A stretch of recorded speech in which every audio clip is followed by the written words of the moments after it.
Nah, jadi misalnya kalau dilihat eh, file Excel-nya, itu sebenarnya sisa cari selisihnya aja. Waktu itu yang nanya siapa ya? Ami ya kalau nggak salah.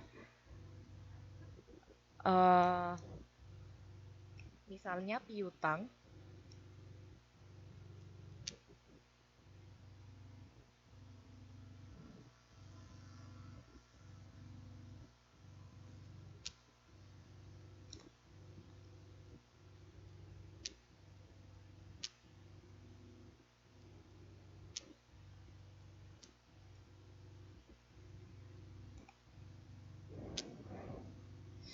Jadi kalau misalnya dilihat kalau piutang itu kan piutang dari 2006 sama 2007 naik, jadi naiknya 8.000. Cuma di sini saya kasih tanda merah kenapa? Karena kalau piutang itu eh, naik, jadi 2006 ke 2007 piutangnya naik, artinya orang yang minjem uang di kita itu bertambah, jadi kita meminjamkan uang ke orang. Nah, kalau misalnya kita meminjamkan uang ke orang, kasnya berkurang nggak?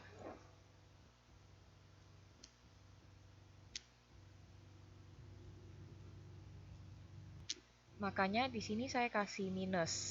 Nah, kalau misalnya utang juga sama-sama naik dari 2006 ke 2007. Tapi kalau utang kan artinya kita yang meminjam uang dari orang. Nah, kalau kita minjam uang dari orang artinya uangnya kita bertambah dong. Ini gimana ini macet. Nah, kalau misalnya sediaan, kita gini aja kita bahas kira-kira yang nggak usah ngitung selisihnya, kira-kira kita bahas dikit deh. Sediaan barang dagangan kalau misalnya ini macet eh, Excel-nya. Nah, kalau misalnya kita sediaan barangnya itu naik, kira-kira kasnya kita bertambah atau berkurang? Sediaannya bertambah,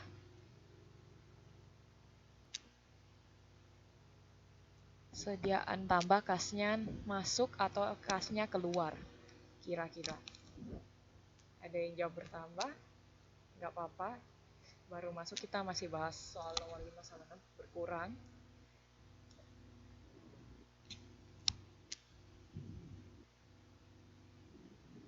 Berkurang, ya yang benar itu berkurang.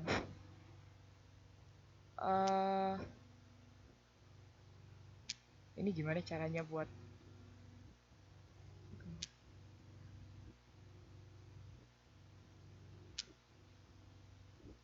Nah, jadi kalau misalnya dikurangin sediaan barang dagangannya itu 121.875 dikurangi 110.000. Nah, nanti kan dapatnya hasilnya berapa itu? 11.875 ya. Nah, itu dibuat minus soalnya itu nanti berkurang. Nah, kurang lebih yang untuk aktiva bersih, utang dagang, utang bank, utang bunga, semuanya itu dipikir satu-satu dia nanti bikin kas masuk atau berkurang. Nah, kalau sediaan barangnya tadi bertambah, itu kan artinya stok barang kita bertambah, artinya kita beli stok barang baru. Nah, kalau kita beli stok barang belinya uang kita berkurang, kasnya berkurang. Nah, makanya sediaan barangnya nanti keluar, bukan kas masuk. Kira-kira kalian yang bagian tidak bisanya itu bagian yang mana ya? Jadi yang penting bisa tahu perbedaannya yang 2006 sama 2007 itu bikin kas masuk atau kas keluar. Nah, nanti setelahnya sisa sisa dijumlah aja yang masuk kurangin yang keluar itulah kas masuk yang bersih. Jadi kalau kas bukan karena pertanyaannya kas masuk bersih. Jadi dia udah tahu kalau pasti hasilnya positif.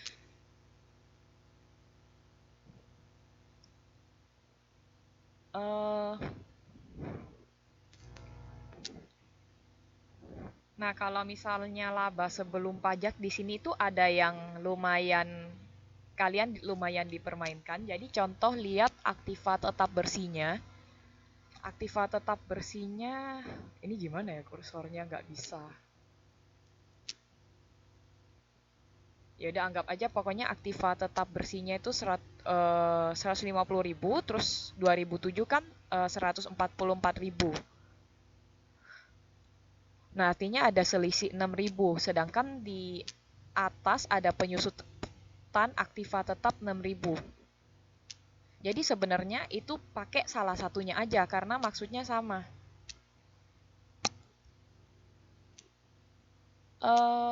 Ini bahas yang ini dulu. Jadi saya bilang maksudnya ada beberapa yang lumayan tricky atau mau tricky itu apa? Ya tricky, lumayan ada triknya. Nah, ini kok nggak muncul ya? Tuh, ulang lagi.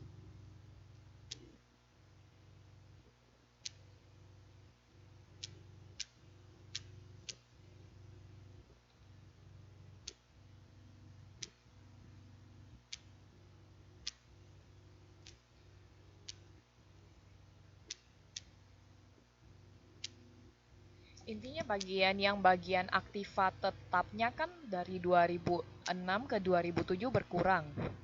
6.000 di bawah, terus ada depresiasi ya atau penyusutan aktiva tetap itu juga 6.000. Jadi sebenarnya nanti itu yang dipakai cuma salah satunya karena maksudnya sama.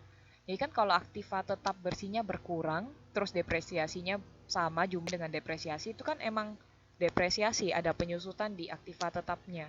Itu disebabkan karena depresiasi. Jadi nanti pakai salah satu aja. Bisa dipahami nggak? Ini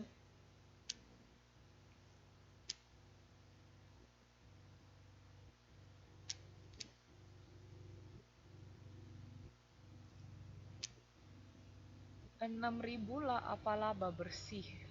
Laba bersih itu beda lagi. Laba bersih kalau nggak salah bedanya 3.700 ya.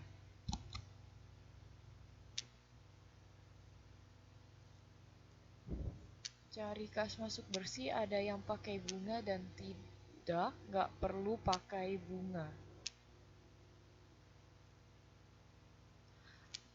Eh, ini tergantung soalnya. Jadi kebetulan yang kita tahu soalnya itu diketahui 2006 sama 2007. Nah, jadi bandingkan aja 2006 sama 2007-nya gimana. Kalau misalnya ada utang terus ada utang bunganya, itu maksudnya gimana, itu harus tahu itu kas masuk atau keluar.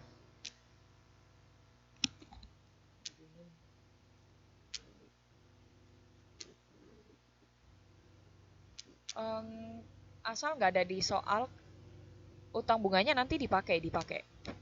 Soalnya sebelumnya yang 2006 nggak ada, terus 2007 ada, artinya kan ada perbedaan sebelumnya. Itu pakai. Nanti utang bunga juga pakai.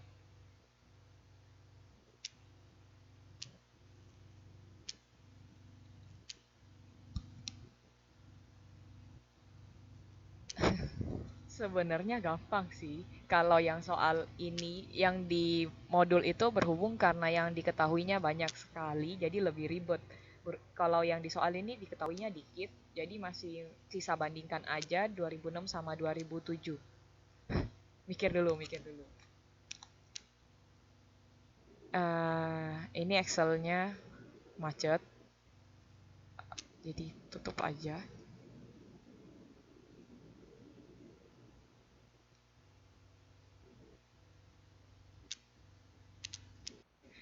Jadi gimana, masih ada yang mau ditanyakan nggak buat tugasnya? Jadi itu semua pasti kepake, cuma memang ada beberapa yang lumayan tricky. Contohnya itu tadi yang saya bilang aktiva tetap bersihnya kan menurun dari 2006 ke 2007 sebesar 6.000. Sedangkan di bawah ada depresiasi sebesar 6.000.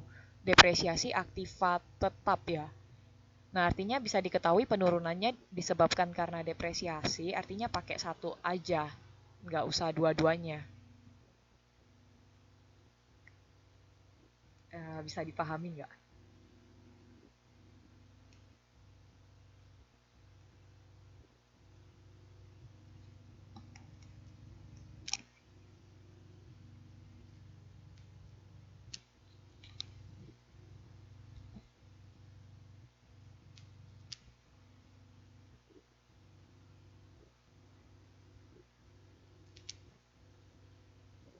Ini Ini coba buka X-nya lagi biar bisa kelihatan.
Nah, misalnya dilihat aktiva tetap bersihnya kalau misalnya 2007 dikurangi 2006 itu kan 6.000 penyusutan, artinya berkurang 6.000. Sedangkan di sini bisa dilihat penyusutan aktiva tetapnya sendiri juga 6.000. Nah, ini artinya kalian pakai satu aja karena diketahui tetap bersihnya itu berkurang disebabkan karena penyusut. Jadi nanti kalau misalnya mau hitung, pakai satu aja antara mau pakai yang ini atau ini, terus kalian harus tahu itu masuk atau keluar kalau misalnya penyusutan.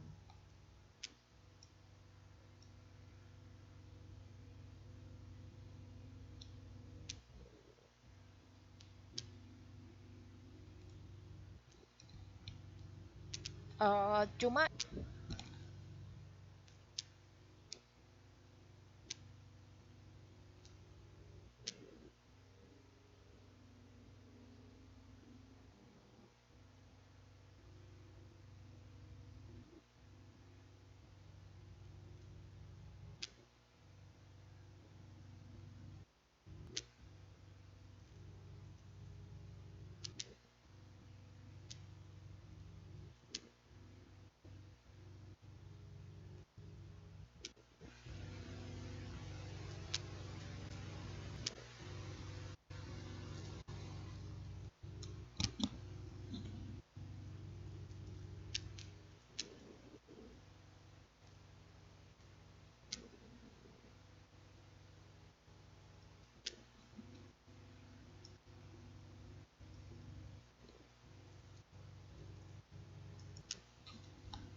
kira-kira ada yang ditanyakan?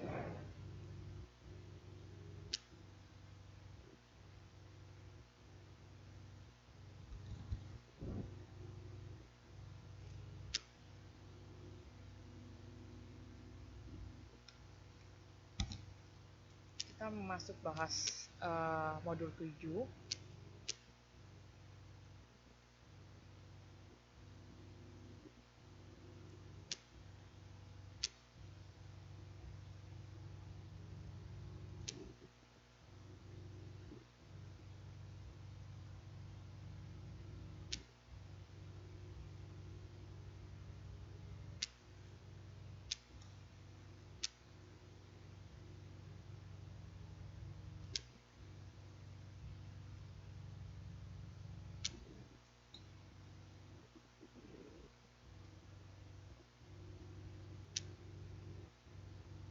Mengenai PR-nya, yang lain kayaknya bisa sisa nomor 6 sama nomor 7 yang semuanya yang ngirim sih masih salah.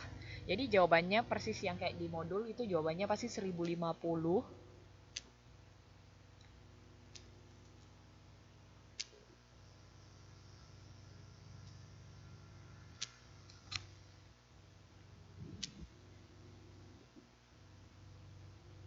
Jawabannya pasti itu karena saya udah benerin soalnya itu pasti jawabannya 1050.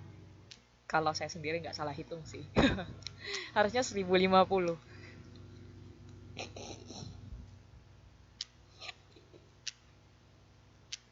Jadi ada yang jawab 10.000, 10.000, 10.000. Yang di pilihan gandanya kan 10.050 kan ya, bagian B. Itu jawabannya bener B. Mana ini? B atau C ya? Pokoknya yang 10.050 di pilihan gandanya itu pasti eh, ya B. Jawabannya itu B. Jadi kalau ada yang cuma jawab 10.125 itu masih salah. Kalau melakukan pembenaran nggak apa-apa karena baru dijelaskan. Minimal tahu dari mana sih dapatnya. Jadi kalau utang ingat aja, utang artinya kas kita bertambah karena kita minjem uang di orang artinya uang kita bertambah. Kalau piutang, piutangnya bertambah, kita minjamin orang uang artinya kas kita berkurang. Kurang lebih kayak gitu.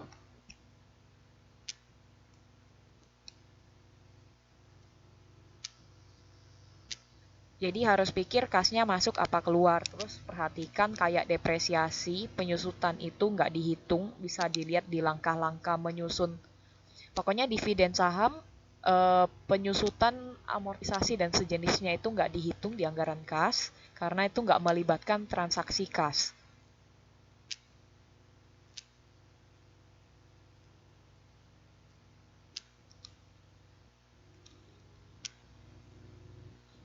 Nanti sisa setelahnya sisa kas masuk dikurangi kas keluar. Nggak apa-apa, kita belum mulai juga yang modul 7. Jadi gimana? PR-nya nggak ada pertanyaan, kita mulai karena modul 7-nya ini ada tiga kegiatan belajar. Jadi biar selesainya pas. Jadi gimana? Nggak ada pertanyaan?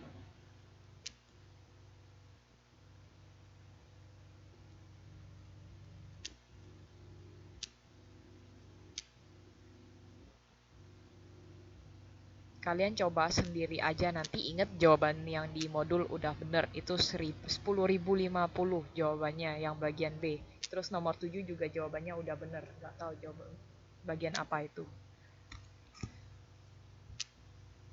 Sesuai modul yang udah ada kunci jawabannya. Jadi udah bener. Kunci jawabannya udah bener.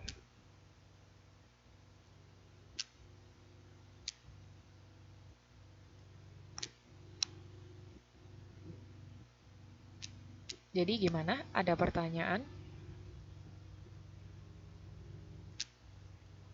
PR-nya sebelum kita mulai.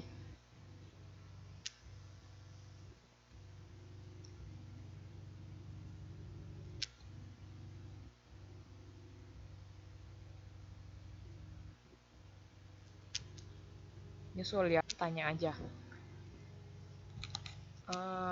Ya udah kita mulai yang jadi modul 7 ini ada 3 kegiatan belajar jadi sama kayak modul 3 lu materinya. Uh, Benernya yang penting di sini modul 7 mau menyusun anggaran perusahaan baik yang laba rugi sama keuangan operasional kesambangan. Cuma nanti dipisah-pisah jadi buat gang agak beda lagi sama yang perusahaan jasa. Bikin anggarannya kan mereka pendapatannya aja, misalnya kita ada hitung sediaan produk di misalnya industri, misalnya kita mau bikin kecap waktu itu sebelumnya kita ada hitung. Kalau misalnya di perusahaan jasa kan mereka nggak perlu ada sediaan produk. Nah itu yang kita mau bahas hari ini. Jadi kalau lihat modulnya, pertamanya itu langsung dia ngasih contoh karena kita udah belajar sih sebelumnya. Jadi kurang lebih kan. Cuma memang yang di modul ini latihannya yang diketahuinya agak kurang. Sedangkan kalian kayaknya pilihan ganda nggak mungkin ditanya sepanjang ini buat semuanya. Jadi minimal kalian belajarnya satu-satu, jadi tahu kalau misalnya rencana jualan itu gimana hitungnya, terus sediaan produk gimana hitungnya, terus anggaran kasnya gimana ngitungnya, itu kalian mesti tahu. Nah, kita mulai masuk data ilustrasinya. Jadi misalnya yang di modul diketahui rencana jualannya. Jadi misalnya daerah A ada produk X, produk Y di tiap daerah, terus nanti di total diketahui rencana jualannya, terus diketahui juga harga jual produknya berapa. Jadi misalnya X 9,9, Y itu 16,5.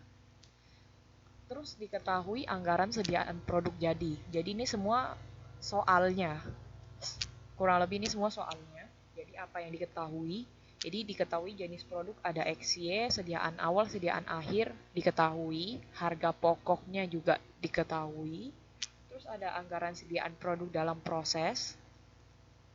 Produk X-nya bisa dilihat tingkat selesainya, yang awal itu sudah 100%, kalau yang produk Y itu tenaga kerja langsungnya itu baru 40%. Kalau yang produk Y sama 100%, tapi yang tenaga kerja langsung sama overheadnya itu 40%. Nah, kurang lebih sediaan akhirnya diketahui juga berapa tingkat persenan yang udah selesai. Baik biaya yang buat biaya bahan baku sama tenaga kerja langsung sama overhead pabrik. Ini masih soal, jadi diketahui, jadi produk X dalam proses diketahui berapa yang biaya bahan bakunya, tenaga kerja langsungnya, terus TOP-nya itu kayaknya kali aja sama harga pokoknya. Terus diketahui juga anggaran sediaan bahan bakunya berapa. Jadi bahan bakunya ada A, B, C, sediaan bahan baku awal, akhir itu semua diketahui. Harga pokok diketahui buat bahan baku, terus standar bahan bakunya yang dipakai berapa diketahui, harganya juga diketahui. Jadi misalnya produk X, untuk membuat produk X itu butuh produk A sama produk C. Karena produk B-nya 0 unit, artinya produk X nggak butuh bahan baku B.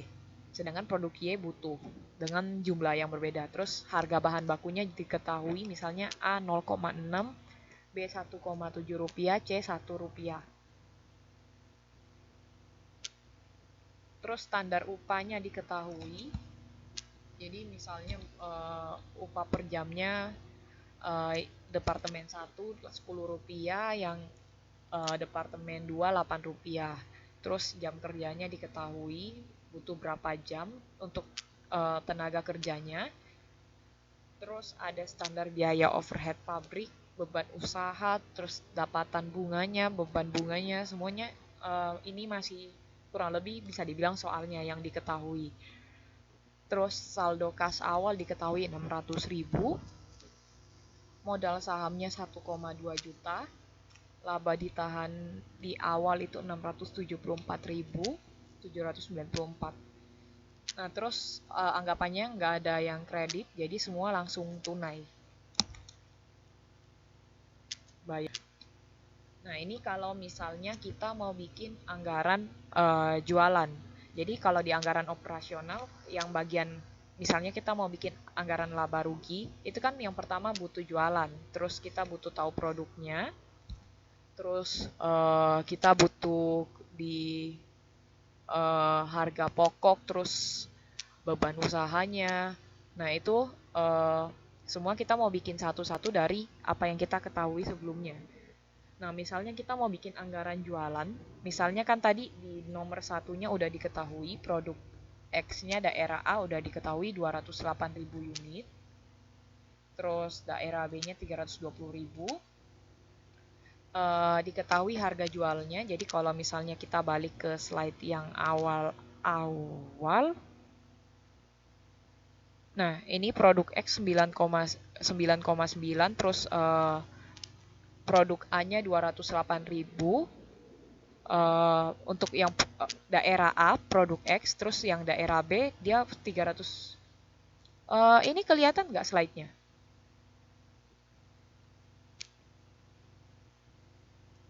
Oh, ulang lagi. Ini udah kelihatan belum? Ini di refresh.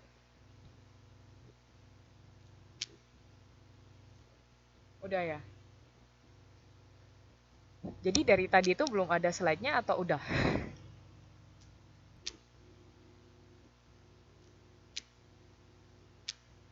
Waduh, kok gak ada yang bilang. Tapi buka modul ya tahu, minimal tahu yang diketahui kan eh, masih yang diketahui masih soalnya. Nah, jadi kalau misalnya kita bikin rencana jualan, pakai aja yang produk X. Misalnya tadi yang di modul yang pertama dia ada bilang kan, nomor satu yang rencana jualannya, yang produk X-nya daerah A butuh 208.000, terus yang produk Y-nya butuh 171.800. Nah, terus diketahui harga jual produknya.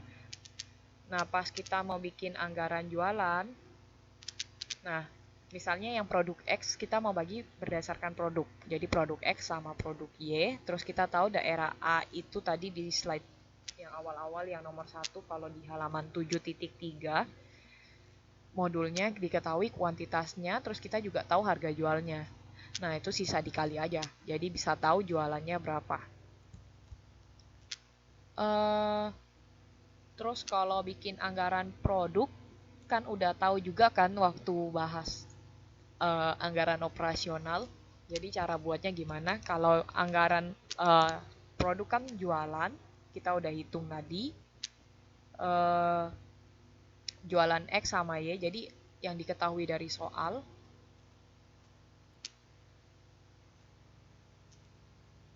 Ditambah dengan produk sediaan produk jadi akhir, itu juga ada di soal.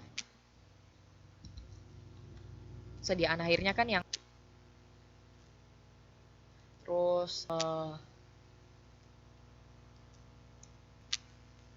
jadi diketahui produk siap dijual, terus nanti kurangin sama sediaan produk jadi awal, terus nanti ketemu produk jadinya berapa, terus ketahui produk yang dihasilkan dari soal juga, cari di soalnya ada yang udah selesai, yang dihasilkan berapa.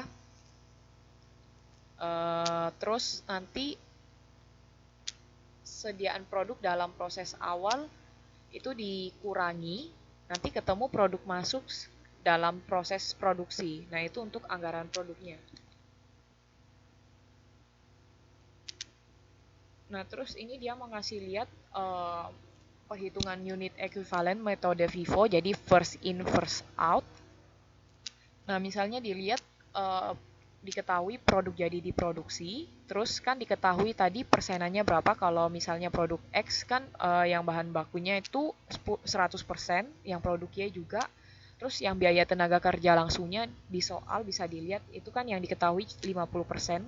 Kalau nggak salah di 7.4 ya soalnya yang diketahui. Terus nanti dikurangi produk dalam proses awal, nanti ketahuan unit ekuivalen yang dihasilkan itu berapa.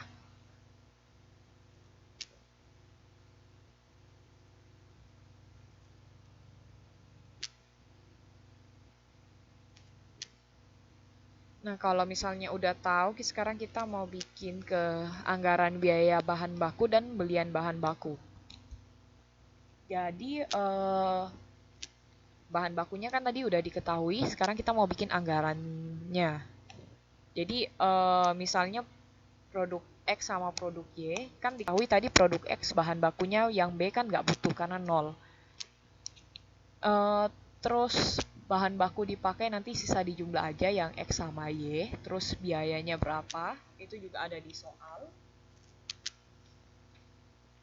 Terus sediaan akhir, sediaan awal, sediaan akhirnya itu inget dikali aja sama yang unit dikali rupiah, jadi bisa tahu produk siap pakai unit sama yang rupiah. Terus ada sediaan awalnya juga diketahui. Nanti kalau misalnya kita lihat itu kalau misalnya dijumlah itu nanti ketemu belian bahan baku sama yang dalam unit sama yang dalam rupiah. Jadi kan kita butuh yang dalam unit sama rupiahnya. Jadi biayanya sama berapa produknya, kuantitasnya.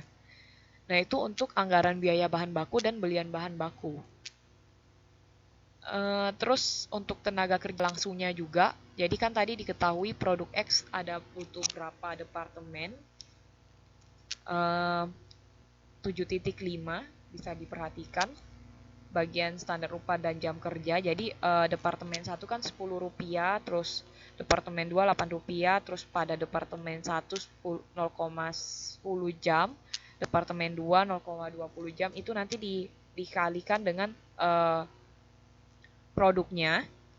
Nah, itu nanti ketemu berapa jam. Jadi kalau yang diketahui 0,10 jam terus dikali produknya 53.940 untuk yang departemen 1.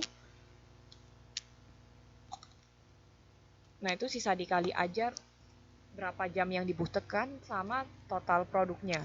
Jadi produk X butuh 5.394 53.940 jam, terus departemen 2 107.880 jam. Nanti untuk semuanya nanti buat jumlah di total aja, yang departemen 1 sama 2 berapa, terus jumlah jam terpakainya dari departemen 1 berapa, departemen 2 berapa, kalau misalnya dua-duanya berapa. Jadi kita juga bisa tahu biaya tenaga kerja langsungnya, artinya dibagi aja 0,1.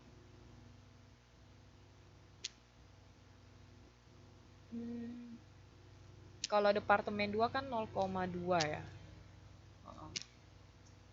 Itu yang buat produk X. Kalau yang buat produk Y itu departemen 1-nya 0,15, sedangkan departemen 2-nya 0,4.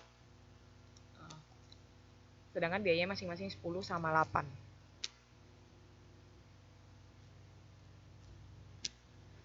Nah, terus kalau misalnya kita butuh untuk hitung harga pokok produk per unitnya juga.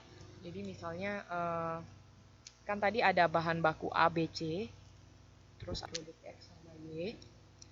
Udah dijelasin. Tadi kita ada hitung, terus kita mau ngitung masukin satu-satu semua yang kita hitung tadi barusan. Jadi anggaran biaya tenaga kerjanya, biaya bahan bakunya, biaya belian bahan bakunya. Nah, itu semua kita mau hitung. Jadi kita bisa ketemu, kalau di jumlah kita bisa ketemu harga pokok per unit produk. Jadi misalnya jumlahnya semua biaya untuk yang dikeluarkan untuk produk X, kalau di jumlah yang tadi kita hitung itu 1.402.440, terus kita tahu produk X yang dihasilkan itu ada 539.400 unit, itu sisa dibagi aja. Terus ada biaya tenaga kerja terus sama biaya overheadnya, itu ditambah aja nanti untuk harga pokok per unit produk.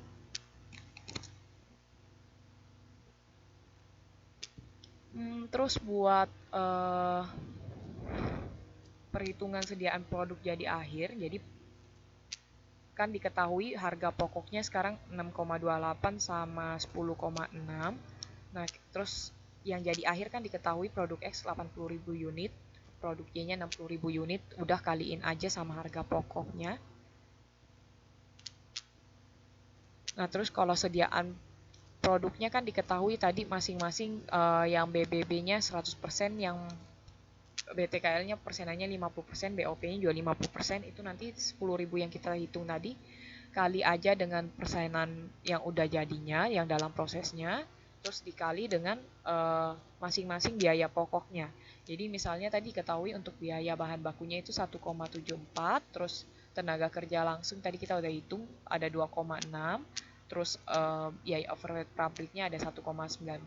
Nah, itu dikali aja masing-masing sama apa yang diminta. Jadi kalau untuk biaya tenaga kerja langsung kali sama biaya untuk tenaga kerja langsung.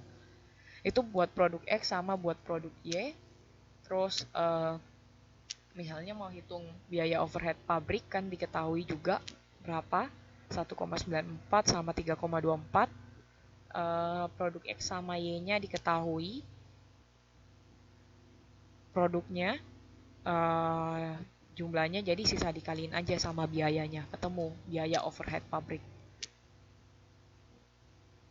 Nah, ini kalau misalnya kita mau bikin anggaran harga pokok jualan pakai yang tadi aja. Jadi misalnya kita tahu pilihan bahan bakunya 1,697 120 itu dari yang kita udah hitung.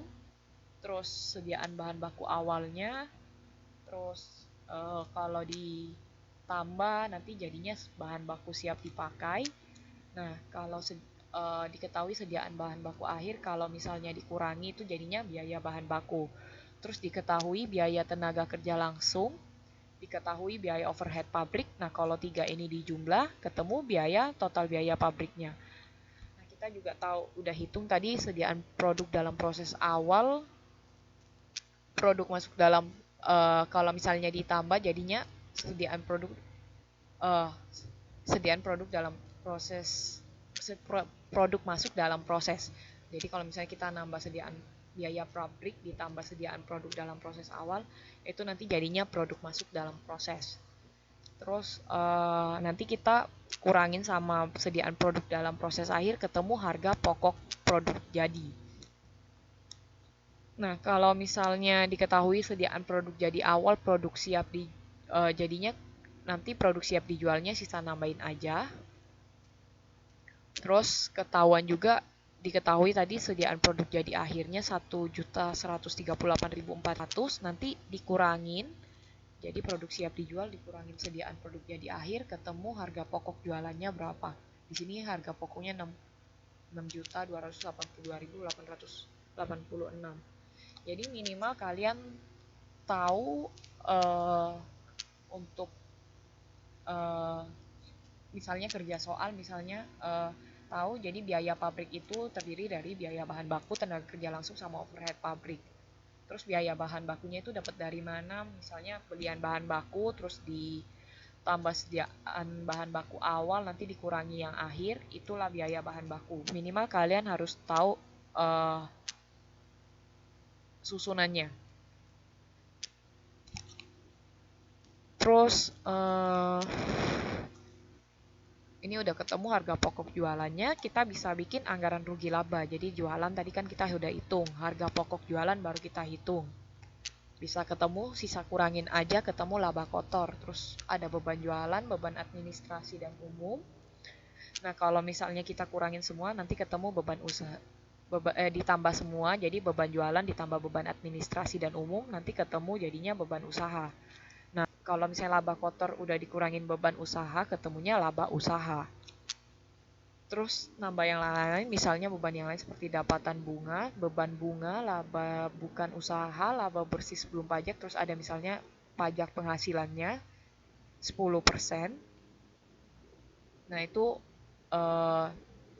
dihitung aja nanti jumlahnya laba bersih setelah pajak, setelah ngurangin ini, itu nanti 1.518.538. Jadi kalau buat anggaran rugi laba minimal kalian tahu susunannya untuk bisa buat laporannya, anggarannya nanti. Terus untuk anggaran kas,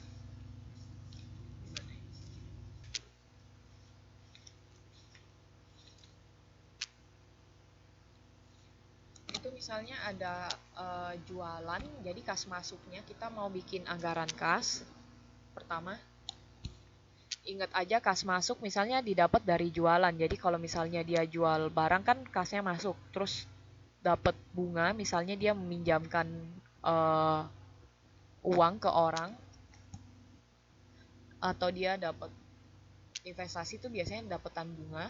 Nah, itu termasuk kas masuk karena dia dapat bunga. Itu dihitung kas masuk. Terus dijumlah aja kas masuknya berapa. Terus ada kas keluar dari beli bahan baku kan butuh kas keluar, terus bayar upah juga kas keluar, overhead pabrik, biaya-biaya dan beban kan pasti kas keluar, terus pajak juga termasuk kas keluar. Nah, itu dijumlah aja total kas keluarnya berapa. Kalau misalnya kas masuk dikurangi kas keluar, dia jadinya harus masuk kas masuk bersih atau surplus 1,3 juta sekian. Nah, diketahui saldo kas awalnya kan 600.000, sisa ditambah aja jadinya saldo kas akhirnya 1,945.727. Nah, itu kalau bikin anggaran kasnya. Nah, kalau udah tahu anggaran kasnya, kita bisa bikin anggaran neracanya. Cuman nggak tahu, harusnya dia ada bilang modal sahamnya, jadi sisa kasnya ditaruh, terus sediaan produk jadi akhir kan kita udah hitung tadi, sama yang dalam proses akhir juga lagi dihitung. udah dihitung tadi, bahan baku akhir juga udah dihitung. Nanti ketemu di jumlah aja, ketemu aktivanya, terus diketahui misalnya modal sahamnya 1,2 juta, terus ada laba ditahan awal sama labanya, sama laba ditahan akhir, itu sisa dijumlah aja tahan awal sama labanya.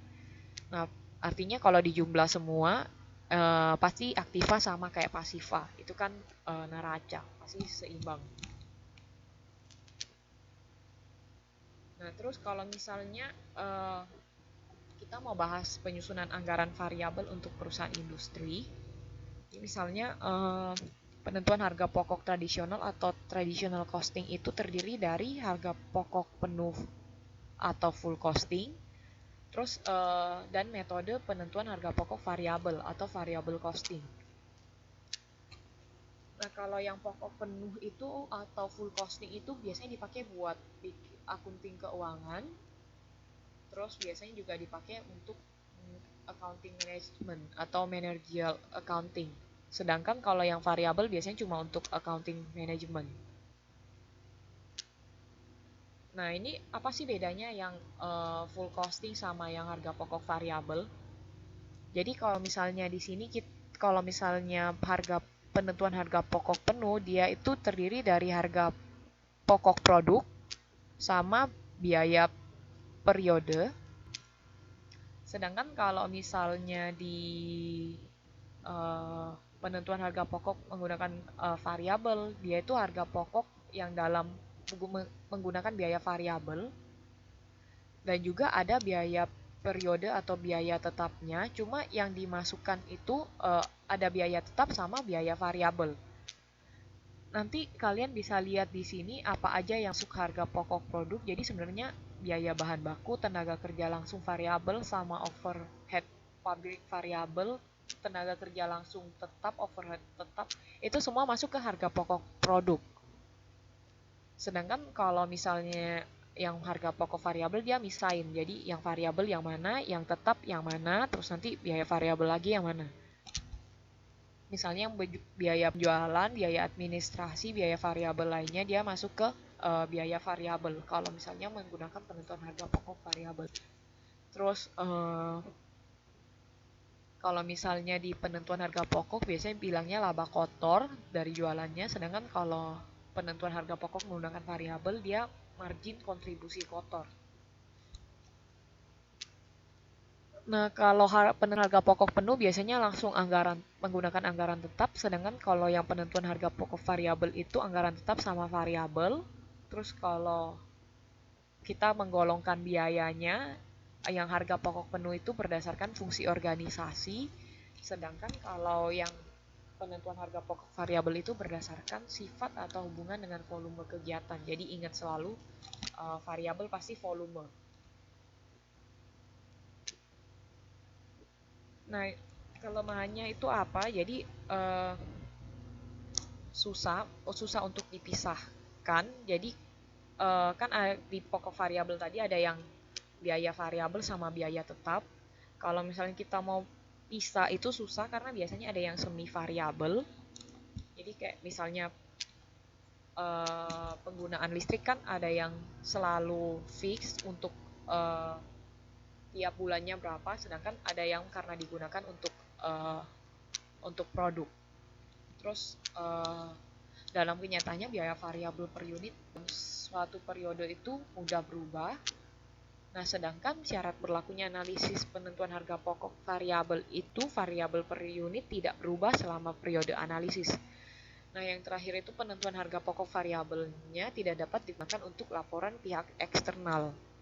Jadi kita tahu kalau harga pokok variabel itu biasanya hanya untuk yang manajemen, sedangkan kita butuh buat laporan juga buat investor dan lain-lain itu harga pokok variabel kurang cocok dipakai. Jadi biasanya kita pakai yang tetap, yang untuk financial accounting tadi yang kita bahas. Terus kan diketahui ada biaya tetap. Jadi biaya tetap sama biaya variabel bedanya apa? Jadi biaya tetap itu biaya yang jumlahnya tetap dalam kisaran volume kegiatan tertentu. Terus biaya per unit berubah bila volume kegiatannya berubah. Sedangkan kalau biaya variabel itu biaya yang jumlahnya berubah sebanding dengan perubahan volume kegiatan, tapi biaya per unitnya itu tidak berubah walaupun volume kegiatan berubah. Jadi kalau misalnya biaya tetap nanti biaya per unitnya yang berubah, sedangkan kalau yang biaya variabel, biaya per unitnya itu tidak boleh berubah. Kalau misalnya kita mau memisahkan, karena agak sulit memisahkan biaya yang semi variabel. Jadi tadi kita udah bahas biaya semi variabel itu biaya yang jumlahnya berubah tidak sebanding dengan perubahan volume kegiatan. Jadi semi variabel itu punya unsur biaya variabel sama biaya tetap. Nah, makanya biasa disebut juga biaya campuran. Nah, ada beberapa metode caranya buat memisahkan biaya semi variabel. Jadi ada metode perkiraan langsung, metode biaya berjaga, metode korelasi, sama metode titik tertinggi dan terendah. Misalnya metode perkiraan langsung, jadi kalau metode perkiraan langsung itu dipakai kalau misalnya ini perusahaan baru, jadi dia nggak punya data-data sebelumnya. Nah, jadi kalau misalnya metode perkiraan langsung itu dilakukan oleh orang yang berpengalaman atau biasa disebut orang yang ahli dengan metode ngira-ngira. Jadi dia cuma mengira-ngira ini masuk biaya tetap sama variabel. Jadi kalau mau misahin biaya semi variabelnya jadi biaya tetap sama yang variabel, itu menggunakan perkiraan dari orang ahli. Itu metode perkiraan langsung. Terus kalau metode biaya berjaga itu standby cost method, nama lainnya, itu sulit diterapkan karena tidak beroperasinya pabrik selama menjaga biaya tetap merugikan perusahaan. Jadi biayanya selalu dihitung dan jarang-jarang sekali yang pakai. Nah, untuk lebih mengerti biaya berjaganya itu, masuk contoh aja, misalnya biaya listrik pabrik selama 1 tahun 3,5 juta digunakan untuk penerangan dan juga untuk menggerakkan mesin dan peralatan pabrik. Biaya listrik untuk penerangan pabrik kan biaya tetap, kalau biaya listrik untuk mesin kan masuk ke biaya variabel. Nah, jadi misalnya 1 tahun mesin dan peralatan dipakai selama 2.500 jam, terus dihasilkan 1.000 unit produk. Nah, apabila mesin dan peralatan pabrik tidak dijalankan selama 1 tahun, perusahaan akan membayar listrik sebesar 2 juta.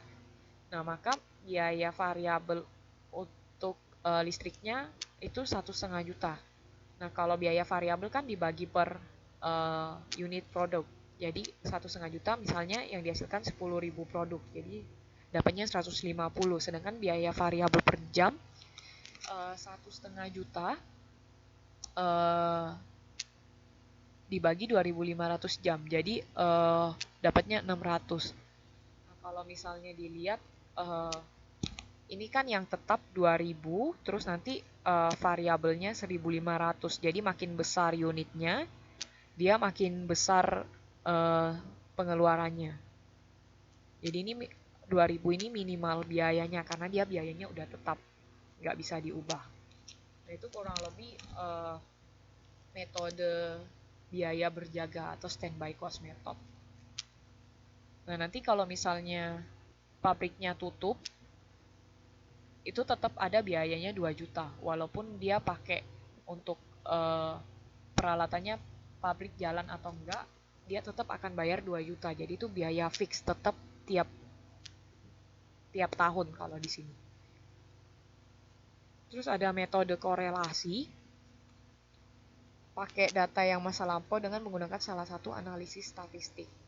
Nah, jadi kalau misalnya secara grafik bisa dilihat misalnya diketahui dari bulan Januari sampai Juni jam mesinnya berapa, biaya pemeliharanya berapa. Nah, kalau misalnya dilihat dari grafik, biaya tetapnya itu 300 titik A. Terus biaya variabel pemeliharaan mesinnya selama 100 jam itu jam mesinnya dikurangi biaya tetapnya. Jadi jam mesinnya kan 1.300 tadi dari diketahui. dikurangi 300. Sedangkan biaya variabel per jamnya karena kita untuk hitung 100 jam, jadi 1000 dibagi 100 jam. Jadi totalnya artinya biayanya Rp10 per jam. Kaliin aja, jadi kalau misalnya yang 300 ini kan misalnya jam mesinnya diketahui Rp10, jadinya kan kalau 30 dikali 10 jadi 300, minimal kan 300, terus dikali, jadi Januari, Februari, Maret, April, Mei sampai Juni bisa diketahuan berapa. Nah, lewat grafik satunya juga bisa melihat kalau misalnya jam mesinnya 30 biayanya 600, kalau 40 dia di antara 600 sama 800 saya diketahui berapa, 700. Nah gitu, ini metode grafik, jadi bisa dilihat datanya. Nah kalau misalnya secara matematis itu pakai metode garis lurus. Kan ada, kalau kita belajar di modul 2 yang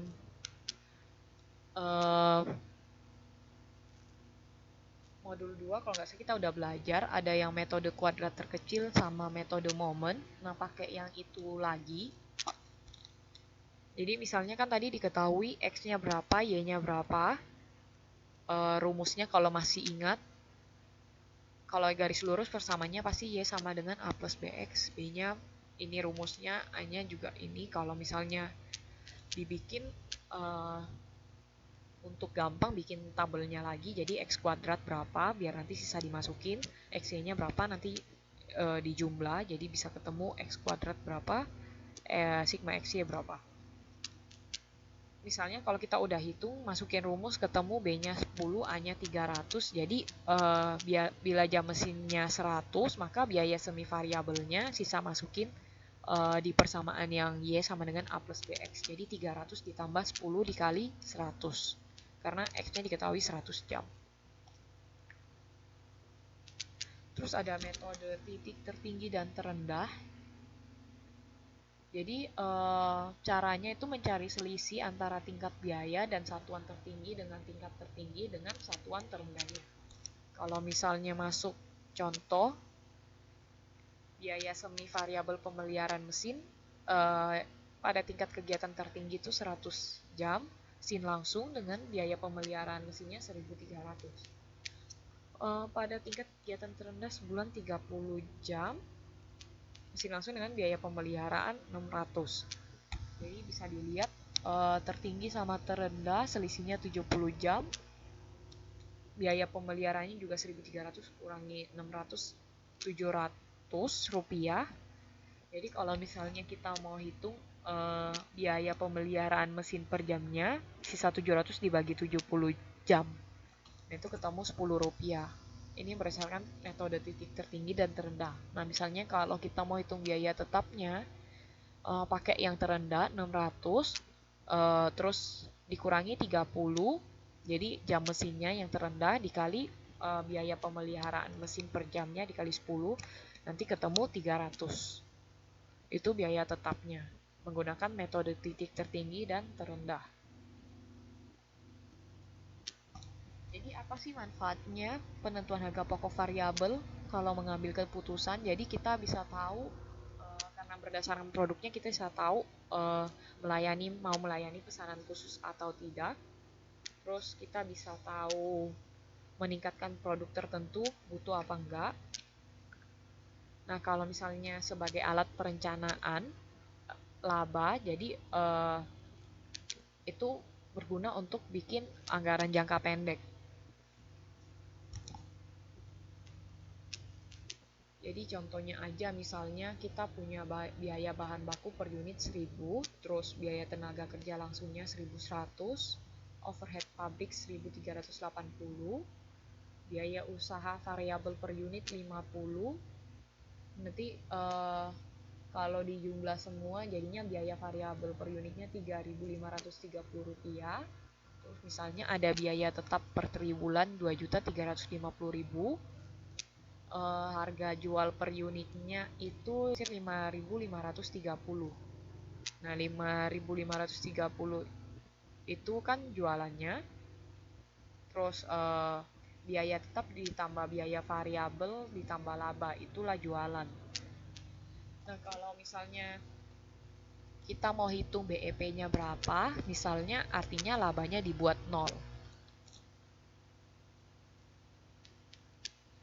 Kan artinya BEP break even point-nya nggak untung nggak rugi, jadi labanya pasti 0. Itu dimasukin supaya nemu labanya berapa. Jadi kalau misalnya kita mau tahu berapa unit yang mau dibikin, itu sisa masukin aja masing-masing jualannya, biaya tetap sama biaya variabelnya. Nah, nanti ketemu 2.350.000 dibagi 2.000. Nah, itulah BEP-nya. 1.175 unit. Kalau kita produksi artinya nggak untung, nggak rugi. Ini dalam waktu 1 triwulan. Jadi misalnya kita karena bisa hitung BEP-nya, kita bisa tahu kalau misalnya kita jual di bawah 1.175 unit, kita rugi, tapi kalau kita jual di atas 1.175 unit, perusahaan akan untung. Nah, ini maksudnya gunanya kita menghitung menggunakan anggaran metode variabel untuk tahu kita rugi apa enggak, menerima pesanan khusus apa enggak. Jadi nanti untuk tahu kita harus hitung BEP-nya berapa. Jadi kita bisa tahu kalau misalnya di bawah itu kita nolak atau kita mau terima. Nah, ini dia cuma ngasih contoh kalau misalnya diketahui kita kan yang ini BEP. Kalau 1.175 unit, kalau misalnya jual lebih kecil dia pakai contoh 350 unit. Kalau lebih besar misalnya dia pakai 2.000 unit. Nah, nanti hitungannya itu dia cuma mau ngasih lihat kalau 350 unit nanti malah jadi rugi. Kalau 2.000 unit nanti dia untungnya 1.650.000. Kalau misalnya mau dibuat grafik itu seperti ini. Jadi misalnya yang di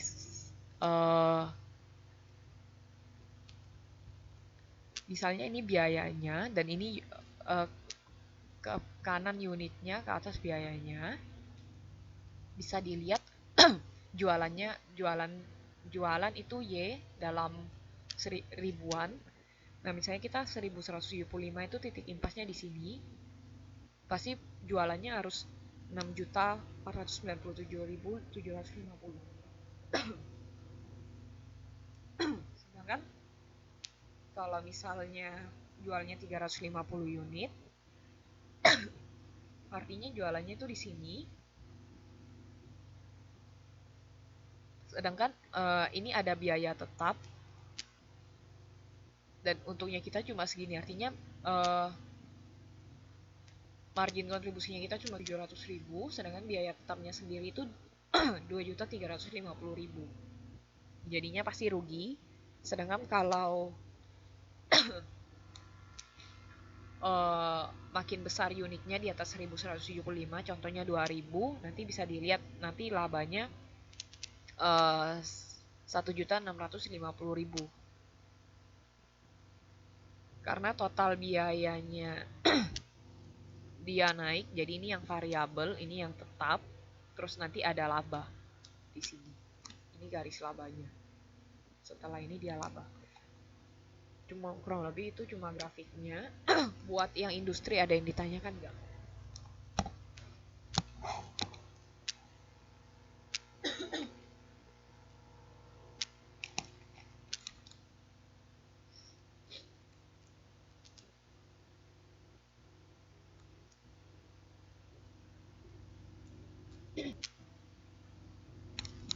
Jadi gimana? Ada yang ditanyakan ini buat yang perusahaan industri.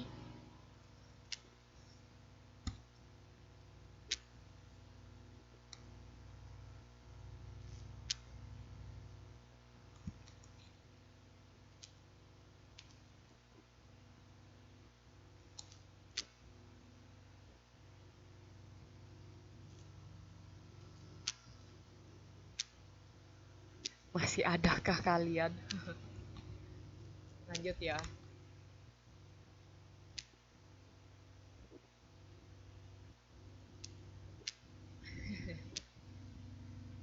Jadi kita bahas, kalau ada tanya, eh ini karena kita mau bahas satu modul dan menurut saya banyak sekali.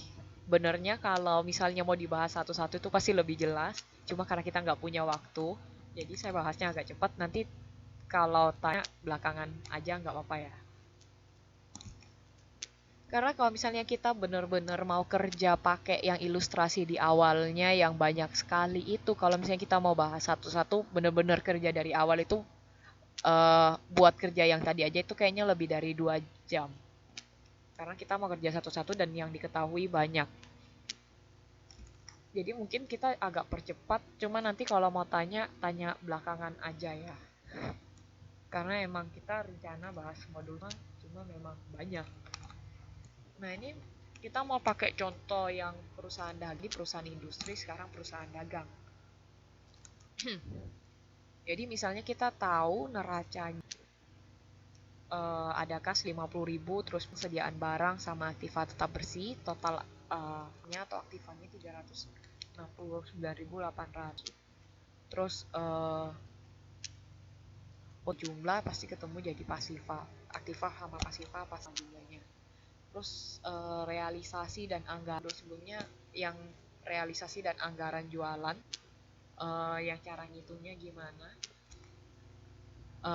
Ini kurang lebih biasanya diterapkan di perusahaan dagang. Misalnya diketahui realisasi sama anggarannya November sama Desember, realisasi anggaran dari Januari sampai Mei. Nah, syarat pembayarannya, jadi kalau tadi biasanya kalau yang perusahaan industri, misalnya tadi kita anggap semuanya tunai, sekarang kalau dagang kan biasanya banyak yang kredit-kredit. Nah, jadi misalnya ini syarat pembayarannya 50% dibayar pada bulan jualan, terus 40% dibayar 1 bulan setelah bulan jualan, 9% dibayar 2 bulan setelah bulan jualan, 1% kita perkirakan mungkin nggak tertagih kalau nggak dibayar. Terus dia maunya harga pokok jualannya itu 65% dari anggaran jualan. Terus sediaan barang dagangan akhir pada bulan bersangkutan direncanakan 65%. Jualan bulan yang akan datang setelah ditambah 50% dari jualan 2 bulan berikutnya. Terus belian dibayar lunas bulan berikutnya. Nah, terus diketahui beban jualan dan administrasi itu variabel 10% dari dapatan jualan, kecuali beban piutang yang tak tertagih. Terus diketahui beban jualan sama administrasi tetap per bulannya, biaya depresinya juga diketahui, itu semua dibayarkan tunai pada bulan yang bersangkutan. Terus manajemen maunya kasnya minimum 60.000 yang dimulai dari bulan Januari. Terus untuk menambah kas awal tahun sebesar 50.000 menjadi 60.000, perusahaan bermaksud pinjam uang di bank 10.000 pada awal tahun dan akan dilunasi pada akhir bulan ketiga. Bunga pinjaman bank 12% tahun dari pokok pinjaman yang dibayar pada akhir triwulan. Nah, jadi kalau misalnya kita mau bikin anggaran operasionalnya, itu udah beda. Kalau tadi kan kita hitung produknya, biaya-biaya bahan baku, sedangkan kalau misalnya dagang kan nggak perlu. Biasanya kalau dagang, ya masalahnya dapat untungnya dari ngasih kredit ke misalnya distributor lain. Nah, kalau bikin anggaran jualannya, ingat aja syaratnya tadi 50%, 40% sama 9%. Jualan yang November sama Desember diketahui 120.000 sama 100.000. Itu yang realitanya atau sesungguhnya. Terus yang anggarannya kan kita mau bikin dari Januari, Februari, Maret, April, Mei. Nah, misalnya diketahui tadi yang 50%, jadi dibayar pada bulan jualan, terus 40% dibayar setelah bulan jualan, 9% dibayar 2 bulan setelah bulan jualan. Bisa dikali aja. Jadi kalau misalnya 50% jualan yang bersangkutan kali aja di Januari, terus 40% jualan yang bulan lalu. Jadi lihat yang bulan lalunya. Jadi lihat yang Desember yang 40%, terus yang 9% lihat jualan 2 bulan lalu. Artinya pakai yang November. Nah, itu sama kalau misalnya mau bikin yang Februari, 50%-nya itu dari yang Februari, terus yang 40%-nya itu yang dari Januari, terus yang 9%-nya nanti dari Desember. Kalau Maret hitung 2 sampai jualan bulan lalu dan 2 bulan lalunya lihat aja nanti. Terus kita mau hitung anggaran beliannya, kan udah diketahui jualan Januari, Februari, Maret, April, Mei anggarannya.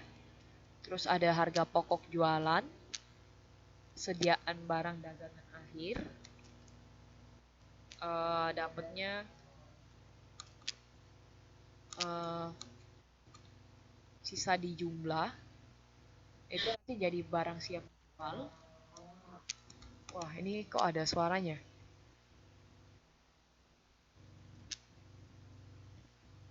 Gimana?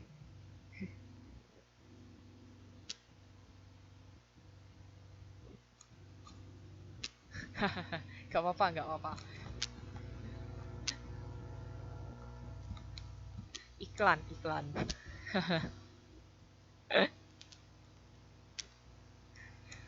Saya kira ada iklan-iklan dari internet, biasanya ada suaranya.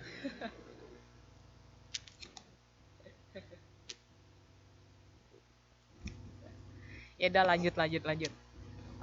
Terus kita mau bikin anggaran belian, terus gampang sisa yang akhir ditambah, terus sediaan barang dagangan awal dikurangi, nanti ketemu belian, terus bayar beliannya berapa. Itu semua ada di bagian pertanyaannya. Nah, terus kalau anggaran beban penjualan dan administrasi, diketahui tadi jualan, anggaran jualannya berapa, terus kita mau hitung beban jualan dan administrasinya, variabel tetap sama beban penghapusan piutang. Nah, kalau misalnya yang variabel kayaknya dibahas di bagian depan tadi. Kalau yang tetap kan 25.000 termasuk depresi. Sedangkan kalau beban jualan administrasi variabel dari 10% dari dapatan jual bulan bersangkutan, kecuali beban piutang tak tertagih. Jadi dikali aja 10% sama yang tetap itu 25.000. Terus beban penghapusan piutang itu yang 1%. Kalau inget di 1% tadi ada dibilang 1% kemungkinan nggak tertagih, nah itu dijadikan beban penghapusan piutang. Nah, nanti kalau dijumlah jadi beban usaha. Terus ini ditulis lagi beban piutang, beban depresiasi, sama beban usaha tidak. Jadinya beban usaha tidak tunai. Yang tunai itu sisa kurangin aja, yang beban usaha dikurangi beban usaha tidak tunai, nanti ketemu beban usaha yang tunai. Karena yang penghapusan piutang kan nggak benar-benar ada transaksinya, itu baru anggarannya. Terus yang depresiasi juga nggak ada transaksi kas, jadi itu beban usaha tidak tunai semua. Terus kalau mau bikin anggaran laba ruginya, sisa jualan, terus harga pokok jualan diketahui, ketemu laba kotor, beban usaha, ketemu laba usaha. Misalnya kalau ada bunga, bayar bunga, beban bunga, nah itu dikurangin aja, nanti ketemu laba sebelum pajak. Itu buat anggaran laba ruginya. Kalau mau bikin anggaran keuangan, tadi kan anggaran operasional kalau yang anggaran laba rugi. Sekarang kita mau bikin anggaran keuangan. Yang pertama pasti hitung kasnya dulu. Jadi saldo kas awalnya tadi udah diketahui 50.000 yang waktu bikin neraca yang 2016. Terus kas masuk dari jualan 110.800. Kas tersedianya sisa di jumlah aja. Terus bayar sebelum pinjaman, jadi yang buat belian sama beban usaha tunai. Kalau di jumlah jadi bayar sebelum pinjaman. Terus kan tadi ada dibilang manajemen menghendaki kas minimum 60.000 yang dimulai dari bulan Januari 2017. Nah, itu kas minimumnya 60.000 nanti ditambahin. Jadi bisa diketemukan jumlah kas yang diperlukan. Terus misalnya kas tersedia sama jumlah kas yang diperlukan kan lebih besar yang diperlukan, jadi kita defisit 9.950 karena 160.000 dikurangi 170.750. Terus misalnya ada pinjaman di bank, jadi ada ditulis di soal perusahaan bermaksud meminjam uang di bank sebesar Rp10.000 pada awal tahun dan akan dilunasi pada akhir bulan ketiga. Nah, ini terima pinjaman di bank. Nanti kan dia bilang dibayar dilunasi pada akhir bulan ketiga. Nanti bisa dilihat di sini bulan ketiganya baru dia bayar pinjaman bank. Nanti itu bulan Maret. Itu kalau misalnya di total semua nanti saldo kas akhirnya nanti jadi dapatnya 60.050. Kurang lebih mirip-mirip yang Februari sama Maret, sisa cocokkan aja sama soal. Nah, kalau misalnya bikin anggaran neraca, jadi kan kasnya tadi kita udah hitung buat anggaran kas. Ketemu misalnya yang Januari 60.050, taruh aja kasnya di sini Januari 60.050. Terus diketahui piutang dagang bersihnya 67.800, sediaan barang dagangan akhir 121.875 sudah dihitung tadi. Terus aktiva tetap bersihnya 144.000 karena ada depresiasi 6.000. Kalau misalnya lihat baca baik-baik soalnya dia bilang depresiasi per bulan 6.000. Jadi yang aktiva tetap bersih yang buat Desember 2016 kurangin aja 6.000. Ketemu jumlah aktivanya. Sedangkan kalau utang pasifanya kita ada utang bank, terus utang dagang 89.875. Tadi di itunya diketahui utang bunganya diketahui 100. Modal sahamnya 100.000 tetap dari yang tahun sebelumnya, bulan sebelumnya. Terus ada laba ditahan 193.750. Nanti kalau di jumlah pasti ketemu jumlah pasifanya. Jadi aktiva selalu sama kayak pasifa. Jadi kalau misalnya kalian misalnya kerja soal terus aktivanya beda sama pasifanya, mungkin kalian harus cek lagi, pasti ada yang salah. Nah, jadi kalau misalnya kita mau nyusun anggaran variabel perusahaan dagang, ini ada contohnya yang lain lagi. Jadi pakai data ilustrasi. Ini kan tadi yang tetap, ini sekarang pakai yang variabel. Jadi misalnya estimasi jualan 25.000 kilo, terus diketahui harga jualnya, biaya variabel per kilonya juga diketahui, mulai dari harga pokok, angkutan, komisi, pernik, semua diketahui. Terus biaya tetap per bulan, ini udah dirinciin satu-satu. Terus yang realisasi 27.000 kilo, diketahui harga jualnya 6, terus biaya variabel diketahui 2, biaya tetap per bulannya 28.845. Kalau misalnya mau dibikin kayak sensitivity analysis, jadi bisa dilihat misalnya dia pakai tiap kelipatan 5. Jadi masukin aja kalau misalnya dia dari biaya yang diketahui sebelumnya, jadi kan per kilo 5, terus diketahui biaya variabel kan 3 tadi, ini rinciannya. Itu nanti sisa dikali aja, kalau misalnya 5.000 kali aja 5.000 kali 5. Kalau misalnya kita mau hitung yang 10.000 kilo, pakai aja kali 10.000 kali 5. Ini kan berdasarkan variabel, jadi berdasarkan volume produk. Terus biaya tetap juga diketahui. Nanti mau tahu laba atau rugi BEP di mana, bisa tahu kalau BEP-nya kalau yang di 10.000 kilo, terus rugi kalau misalnya di bawah 10.000 kilo. Kalau lebih artinya dia laba. Jadi tiap 5.000 kilo dia labanya Rp10.000.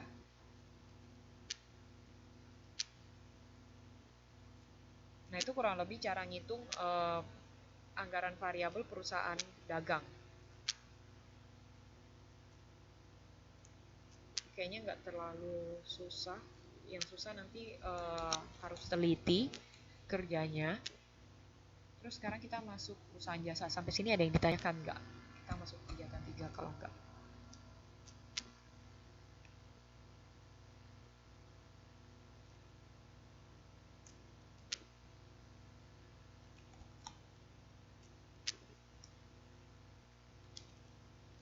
Jadi kalau jasa kan macam-macam. Jasa misalnya kali ini yang pertama kita mau bahas misalnya jasa perbankan atau bank. Jadi kalau tadi kan kalau dagang biasanya dia minjem-minjemi, sekarang kalau perbankan gimana? Perusahaan jasa. Jadi kalau misalnya bank, kayaknya di modul dia bahas bank itu apa segala macam, kayaknya semua tahu bank itu apa. Terus kita langsung masuk contohnya aja. Jadi misalnya diketahui kasnya 1000, bisa dilihat di halaman 7.75. Ini saya buat langsung di tabel aja, jadi kayak kasnya 1000, terus gironya 2000, giro di bank lain 1500, terus kredit modal kerjanya 10.000, kredit konsumsi, kredit investasi, sama aktiva tetap bersihnya kalau dijumlahkan jadi aktiva. Terus buat simpanan, giro, tabungan, deposito, kewajiban, modal saham sama laba tahun berjalan di jumlah itu jadinya pasifa. Ingat kiri selalu sama kayak kanan. Terus syarat-syaratnya lumayan banyak. Jadi bunga simpanan giro 4% per tahun, bunga simpanan tabungan 14% per tahun, bunga simpanan depositonya itu 12% setahun, bunga kewajiban segala lainnya itu 10% per tahun.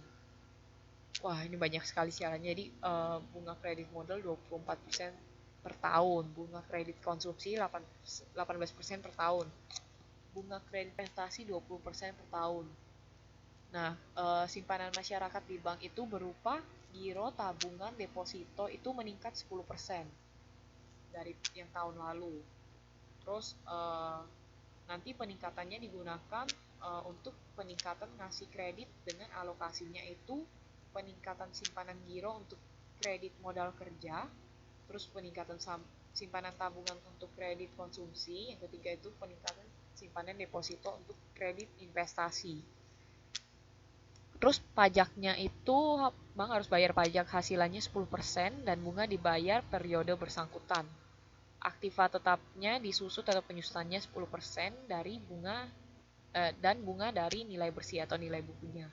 Beban usaha lainnya ditaksir 3.570 dibayar tunai setahun. Nah, kalau misalnya kita bikin anggaran rugi labanya, dirinci dulu dapatan usahanya itu dari mana aja. Jadi kan dapatan itu dari bunga kredit modal kerja. Itu kan 24% setahun. Aja. Terus bunga kredit konsumsi 18%, terus bunga kredit investasinya 2%, terus dapatan bunga giro di BI dan lainnya 140.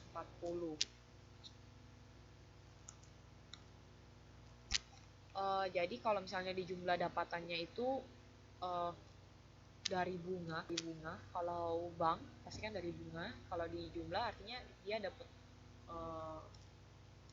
untungnya usahanya itu dari dapat bunga. Kalau di total 12.000 itu dirinci lagi satu-satu, bunga simpanan 4% setahun, bunga simpanan tabungan 14%, itu semua dapatnya dari yang diketahui. Jadi ingat aja beban usaha kan kalau misalnya simpanan giro, simpanan tabungan kan artinya bank yang memberi bunga, artinya itu termasuk beban usahanya bank. Nanti ditambah aja terus ada beban depresiasi sama usaha lainnya. Nah, nanti sisa di jumlah beban usahanya berapa, misalnya di sini 10.200, labanya artinya sisa dapatan kurangi beban 2.000, terus dia bilang tadi kalau pajak hasilannya 10% kali aja, jadi 10% kali 2.000 itu 200, artinya laba bersih setelah pajaknya 1.800. Kalau misalnya mau bikin anggaran neracanya, ingat aja arus aktivanya kan kas, giro pada BI, giro pada bank lainnya, terus kredit modal kerja, kredit konsumsi, kredit investasi, terus aktiva tetap bersih.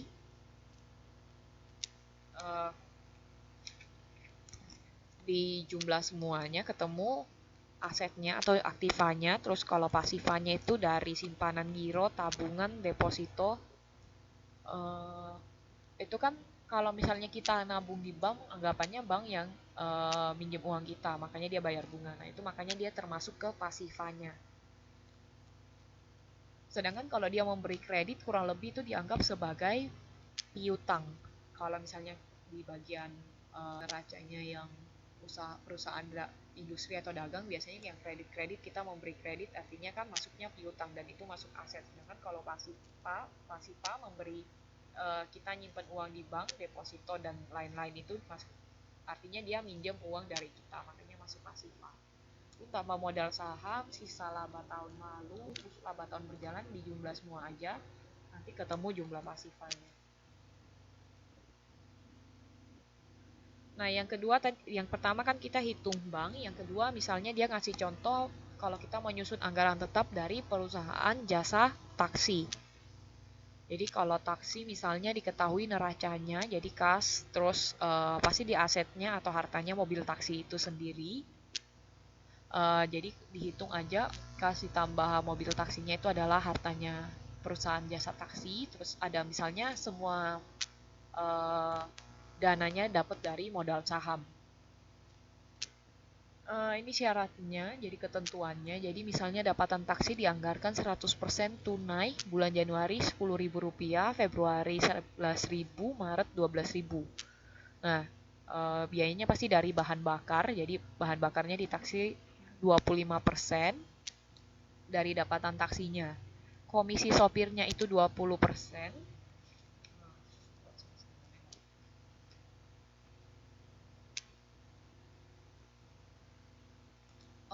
Komisinya itu bukan 10% kalau mau ganti, kalau rajin. Di modul halaman 7.77 itu kan kalau yang di modul bilangnya 10%. Tapi harusnya kalau misalnya ikut jawabannya dia berikutnya itu dia pakainya 20%. Jadi ganti aja 10% diganti 20%. Jadi komisi sopirnya 20% dari dapatan taksi bulan bersangkutan. Bahan bakarnya sama komisinya langsung dibayar pada bulan bersangkutan. Terus beban usaha lainnya 100% tunai tiap bulan Rp3.000 tidak termasuk penyusutan. Terus penyusutan taksinya disir Rp1.000 per bulan. Jadi kalau misalnya mau bikin anggaran rugi labanya gampang, kayaknya taksi paling gampang bikinnya, nggak ribet. Jadi dapatan taksinya berapa, nanti bahan bakarnya kan tadi 25% kali aja, 25% kali dapatannya misalnya 25% kali 10.000 yang bulan Januari. Terus komisinya kan 20%, penyusutannya udah dibilang 1.000. Terus beban usaha lainnya 3.000. Total beban usahanya dijumlah aja, jadinya 8.500. Ketemu artinya labanya. Jadi dapatan taksi kurangi beban usaha, ketemu laba. Itu Januari, Februari, Maret. Itu ngitung kayak gitu aja. Ini untuk bulan 1, 2, 3, ini jumlah. Untuk triwulanan. Nah, kalau mau bikin anggaran keuangan, pertama bikin anggaran kas pastinya. Dapatan taksi 10.000 kan udah diketahui. 10.000, 11.000, 12.000. Terus bahan bakar, komisi lainnya itu kan jadi kas keluar. Nah, jadi dapatan taksi kan kas masuk, jadi kas masuk kurangin kas keluar, ketemu ditambahin dengan saldo kas awal. Ketemu saldo kas akhirnya 3.500. Kalau mau itu untuk bulan Januari, nanti ikut aja bulan Februari, Maret pakai cara yang sama. Kalau misalnya mau bikin anggaran neracanya, kan kas tadi udah dihitung 3.500 bulan Januari, mobil taksi bersihnya kan penyusutan dan jadi sebelumnya diketahui 50.000, terus dikurangi 1.000, nanti dikurangi 1.000 ke bulan berikutnya, ketemu aktivanya berapa, terus modal sahamnya 51.000, terus ditambah dengan labanya kan 1.500. Itu kan masuk ke dalam laba ditahannya, disimpan. Kalau di total jadinya 52.500. Pasti aktiva sama dengan pasiva. Itu berlaku bulan Februari sama Maret juga. Terus yang ketiga, dia ngasih contoh ilustrasi perusahaan jasa bioskop. Jadi kalau bioskop nggak terlalu susah juga hitungnya. Jadi misalnya kita tahu neracanya, hartanya itu terdiri dari kas sama alat. Jadi modalnya dia kas sama alat. Terus sumber dananya dari modal.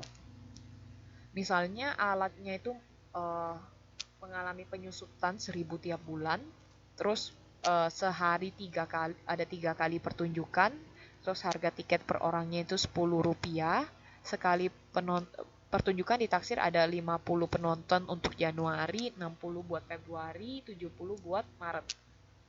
Misalnya sebulan diasumsikan 30 hari dan tiketnya langsung dibayar tunai. Terus pengeluarannya ini sewa film dibayar tunai, per pertunjukan itu 250. Pemeliharaannya ditaksir 5% dari dapatan tontonan dan dibayar tunai. Komisi untuk jualan tiketnya 10%. Dan beban usaha lainnya sebulan 10.000 tunai. Jadi semuanya tunai. Nah, kalau misalnya kita mau bikin anggaran operasional, gampang, pertama kita mau bikin dapatannya dulu berapa. Jadi kalau misalnya kita pakai contoh yang Januari aja, misalnya sekali pertunjukan ada 50 orang, artinya terus ada pertunjukan sebulannya itu ada 90, terus penonton sebulannya dikali aja 50 orang kali ada 90 pertunjukan sebulan, karena kan dia bilang satu hari ada 3 kali pertunjukan. Kalau misalnya satu bulan ada 30 hari, kali aja 3 pertunjukan kali 30 hari, ketemu 90. Jadi kalau penonton sebulannya dikali aja 50 orang kali 90, nanti ketemu 4.500. Terus tiket per orang kan Rp10, kaliin aja 4.500 kali 10. Nanti dapatan dari nonton bioskopnya itu 45.000. Terus mau bikin bebannya, kan pengeluarannya apa aja, beban usahanya apa aja, kita pakai contoh yang Januari. Misalnya penyusutan alat itu kan udah dibilang 1.000 tiap bulan. Sewa filmnya juga udah tahu 22.500, itu dapatnya tadi dia bilang 250 atau berapa ya di awal, dikali aja sama berapa kali pertunjukannya, terus pemeliharanya 2.250, komisi penjualannya 4.500, lainnya misalnya 10.000. Udah di soal juga kalau beban usaha ditambah sisa 40.250. Terus penyusutan alatnya dikurangin, jadi kita nggak hitung penyusutan alat karena nggak ada transaksi kasnya. Jadi beban usaha tunainya itu yang tunai 39.250. Jadi kalau bikin anggaran rugi laba gampang, sisa dapat nontonnya berapa dikurangi beban usaha, pasti ketemu laba. Kalau anggaran keuangannya kas, jadi dapatan tontonan 45.000, beban usaha dikurangin, jadi kita punya surplus kas atau arus kas masuk bersih 5.750, ditambahin dengan saldo kas awal buat dapat saldo kas akhir. Kalau neraca misalnya keterangan jalan kasnya 7.750, alat bersihnya 69.000, aktivanya artinya sisa ditambahin aja 76.750. Terus pasiva sisa modal ditambah dengan labanya yang tadi kita udah hitung di laba, itu 4.750 buat bulan Januari. Nanti pasifanya jadi 76.750. Nanti bulan berikutnya artinya pakai modal yang dulunya. Jadi modal Februari artinya pakai modal yang dari pasiva sebelumnya, modal ditambah laba. Nah, terus kalau tadi itu kita hitung yang tetap, sekarang kita mau hitung misalnya double perusahaan jasa. Kalau tadi kan tetap, sekarang kita mau hitung. Jadi misalnya pakai Contoh soal, bank menetapkan bunga kredit 20%. Biaya tetap setahun sebesar Rp10.000. Jadi kalau misalnya bunga kredit sama yang mirip-mirip, kita ngitung untuk biaya variabel dagang, kita mau nyari BEP-nya berapa sih? Nah, bunga kreditnya kan 20%. Biaya tetap diketahui 10.000, simpanan 10%. Itu ditukar aja, bisa ketemu BEP-nya. Jadi BEP artinya 100.000. Nah, artinya kalau BEP-nya 100.000, kalau misalnya basi kredit 100.000, maka perusahaan tidak untung atau BEP. Break-even point. Nah, kalau misalnya kita mau tahu kalau misalnya bank targetnya profit harus 1.000, kreditnya berapa? Itu sisa dimasukin aja. Jadi 20% 1.000, jadinya 10% sama dengan 11.000, jadi kredit. Jadi harusnya di sini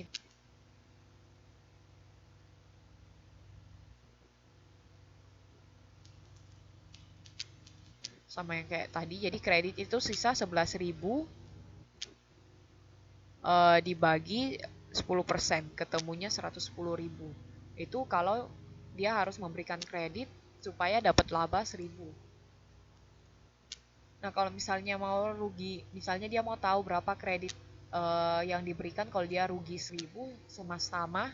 Cuma tadi kalau plus 1.000, sekarang kreditnya 90.000. Kalau mau bikin anggaran variabel ruginya berdasarkan variabel, bisa ketahuan kalau misalnya 100.000 dia tidak untung sama sekali atau nggak rugi juga. Kalau kurang dari itu dia rugi, kalau lebih dari itu dia untung. Terus dia di modul ngasih contoh juga kalau variabel perusahaan jasa perparkiran itu 200, motor 100. Terus tetapnya misalnya gaji pegawainya 15.000, sewanya 10.000, jadi kalau dijumlah biaya tetapnya 35.000. Terus diketahui biaya variabel per buah mobil berupa biaya komisinya itu 100. Terus kalau yang sepeda motor biaya komisinya Rp75. Kapasitas untuk parkir mobilnya 3.000 buah dan sepeda motor 2.000 buah. Kalau misalnya kita mau tahu proporsi parkirnya, itu 3.000 dibagi 5.000.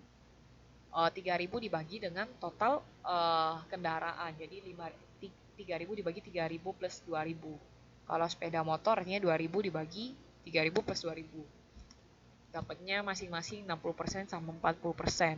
Nah, kalau misalnya mau ngitung margin kontribusinya, jadi kan tadi dibilang tarif parkir mobil 200, terus biaya komisi 100. Artinya dikurangin biaya variabelnya itu untuk mobil dapatannya Rp100, kalau misalnya sepeda motor untungnya Rp25.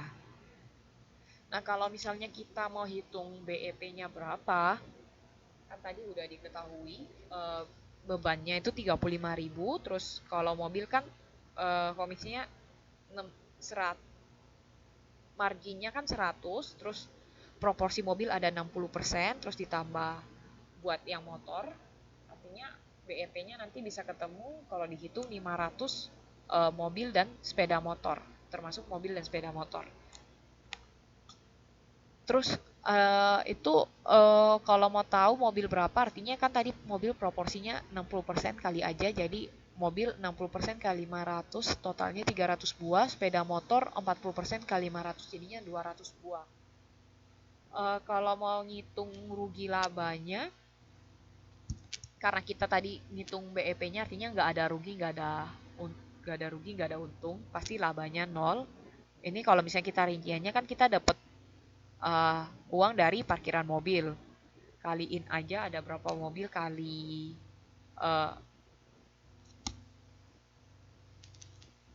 200 dikali 300 buah, itu 60.000. Kalau yang sepeda motor artinya 100 dikali 200 buah, itu 20.000. Terus nanti dapatan parkirnya sisa dijumlah, terus tadi biaya variabelnya kan ketahuan 30.000 sama 15.000, total 45.000. Biaya kontribusi sebulannya 35.000, Sisa kurangin aja 80.000 kurangi 45.000, terus tadi ada biaya tetap sebulan 35.000. Artinya 35.000 kurang tinggi 35.000, labanya 0. Nggak ada apa-apa. Itu BEP. Kalau misalnya perusahaan parkirnya itu mau laba 7.000 sebulan, masukin aja 35.000 ditambah 7.000 sama bawahnya itu kayak tadi, nanti ketemu 600 unit mobil dan motor harus diparkir. Nah, kalau mau tahu proporsinya, masukin aja. Kalau mobil kan 60%, motor 40%. Ketemu berapa buah masing-masing. Jadi kalau mobil 360 buah, motor 240 buah. Nah, dapatan parkir sisa 360 buah dikali tarif parkirnya 200. Kalau motor tarif parkirnya 100. Dijumlah buat dapatan parkirnya, terus biaya variabelnya mobil sama motor dijumlah jadi biaya variabel sebulan. Margin kontribusinya artinya dapatan dikurangi biaya variabel, ketemu 42.000, biaya tetapnya 35.000, ketemu labanya 7.000. Artinya kalau misalnya dia mau laba 7.000 sebulan, dia harus ada 360 mobil parkir sama 240 buah motor yang diparkir. Kalau mau bikin analisis sensitivitasnya, 500 buah berapa, 600 buah berapa. Sama itu mirip tadi, dapatan dikurangi biaya variabel terus dikurangi lagi tetap, nanti pasti ketemu kalau kurang dari 500 buah, misalnya 400 buah dia rugi. Di sini kalau buah dia ruginya 7.000, kalau misalnya dia lebih dari 500 buah atau 600 buah ini dia untung 7.000. Jadi tiap 100 buah dapat disimpulkan ngasih untung. Ini kurang lebih grafik.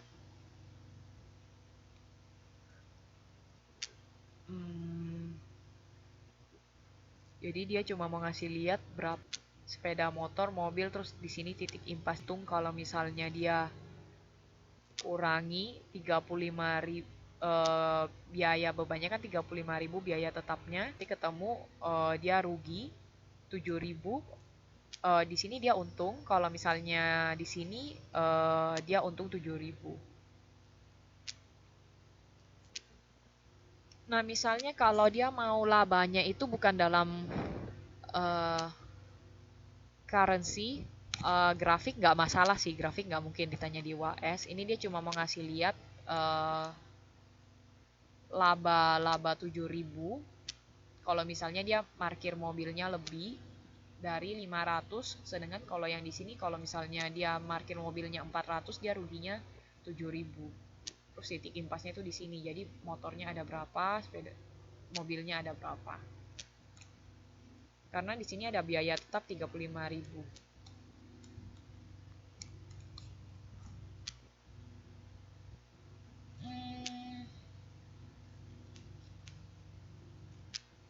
Terus misalnya kalau dia itu mau labanya tapi nggak dalam bentuk uangnya, tapi dalam bentuk persentase. Jadi masukin aja 35.000 ditambah 20% margin labanya dibagi dengan 1 dikurangi 100 plus 75 dibagi dengan biaya parkirnya. Jadi mobil kan 200 ditambah 100. Kalau yang 100 ini komisi parkirnya. Kalau yang ini biaya. Sebaliknya jika dapatan aktual kurang dari dapatan yang dianggarkan, terjadi selisih rugi. Jadi L itu untuk laba, R itu untuk rugi. Terus jika biaya aktual lebih besar daripada biaya yang dianggarkan, maka terjadi selisih rugi. Sebaliknya jika biaya aktual kurang dari biaya yang dianggarkan, maka terjadi selisih laba. Jadi ini dia cuma ngasih contoh aja, misalnya kalau anggarannya kita 110.000, misalnya volume kredit atau simpanan banknya 110.000. Ternyata aktualnya kita bisa perform lebih bagus 120.000, maka selisihnya di sini 10.000 itu termasuk selisih laba. Sedangkan dapatan bunga kreditnya misalnya jangan kredit. Biaya bunga simpanannya misalnya anggaran 11.000 terus aktualnya 13.200. Aktualnya kan artinya 2.200, tapi kan ini biaya bunga simpanan, dia rugi. Jadi ini kan biaya. Nah, kalau biaya kan makin besar artinya kita makin rugi. Nah, makanya di sini walaupun aktual lebih besar, dihitungnya rugi. Karena ini biaya bukan dapatan. Sama margin kontribusinya artinya rugi karena dikurangi dari atas. Maka aktual di sini dia rugi. Jadi kalau selisihnya dia 1.000 terus dikurangin 400 jadinya 1.400, atau bisa juga minus 1.000 dikurangi 400 itu juga 1.400, dia rugi.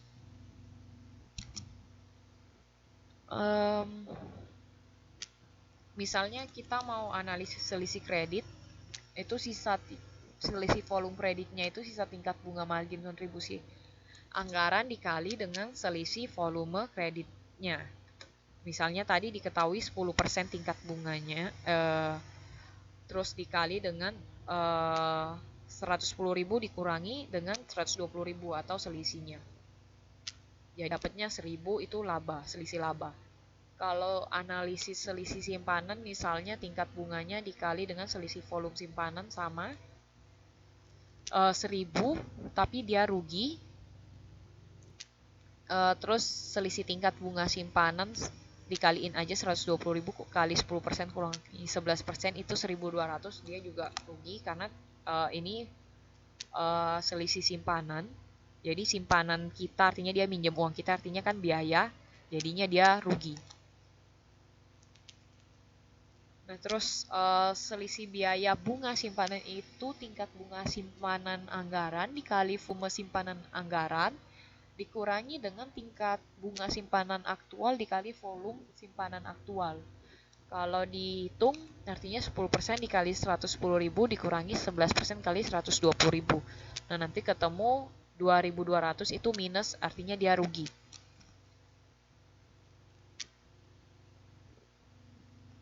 Kalau misalnya dia mau bikin laporan rugi laba model analisis selisih standar, jadi misalnya kurangin aja langsung dapatan bunga kredit, selisihnya 22.800.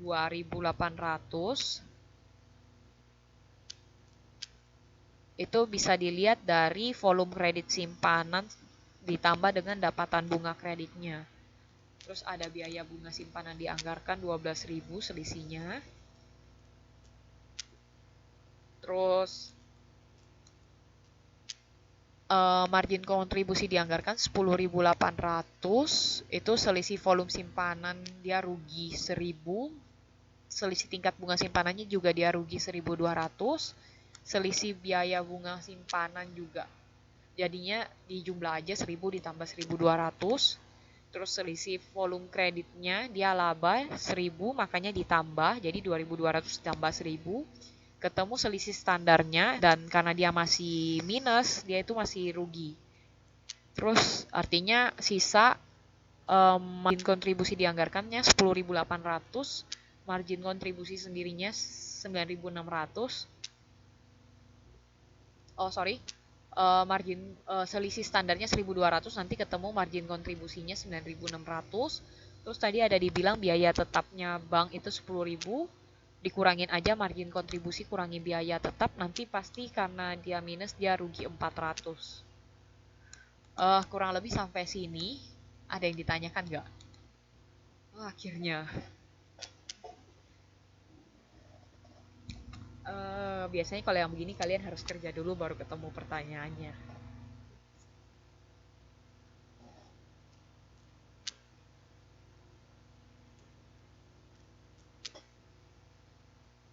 Tapi akhirnya tiga kegiatan terbahas, walaupun nggak secara cepat, tapi kalian memang mesti latihan sendiri. Karena ini 3 kegiatan dan saya harus ngasih kegiatan tugas lainnya. Tunggu. Saya harus ngasih tugas.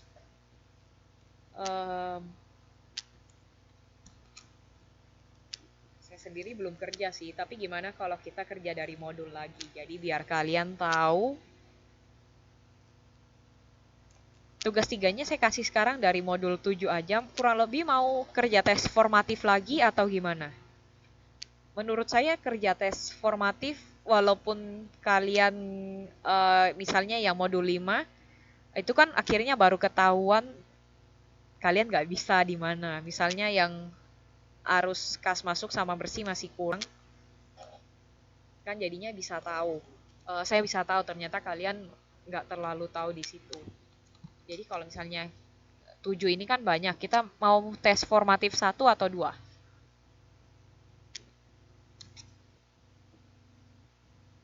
Eh, Oke, nanti habis ini saya cek. Nanti dilihat, nanti saya lihat bener apa enggak. Eh, jadi kalian mau tes formatif satu atau dua? Semuanya hitungan kayaknya. Oh ya, yang nggak hadir siapa ya harus ditulis.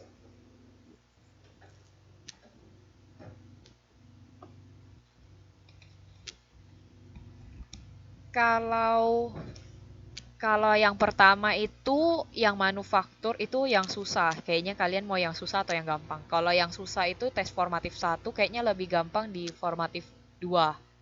Karena yang formatif satu itu kan anggaran perusahaan manufaktur yang hitung sediaan produk segala macam.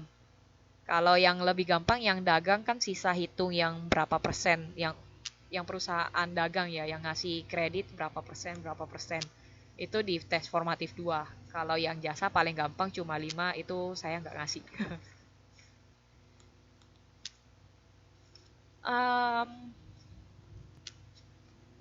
Boleh artinya mau yang dua aja ya. Ya kalau nganggur kalau bisa kerja yang satu juga jadi biar tahu nggak bisa di mana. Nanti kalau misalnya mau kerja yang satu terus nggak bisa tanya juga aja. Yang kalian juga harus mikir kalau kerja soal mesti agak cepet. Jadi kalau bisa nyari nyari cara gimana cara paling cepet kerja soalnya. Karena kan kalau pilihan ganda nggak butuh detail. Yang penting ketemu angkanya dan bener. Jadi tugasnya artinya tes formatif 2 modul 7. Kumpulnya kapan ya? Pokoknya setelah selesai kita artinya tanggal 9 terakhir. Oh, minggu depan artinya nggak ada kelas ya. TTM langsung tanggal 9 aja sekalian saya liburan.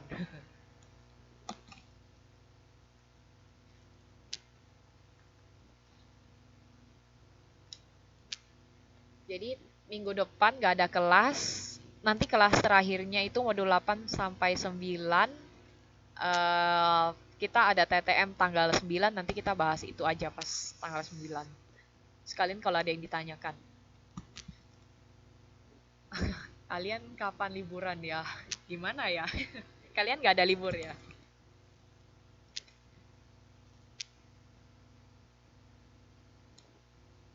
Wah, kalau kalau kuliahan sih libur. Jadi ya kalian kuliahnya libur doang. Ujian doang.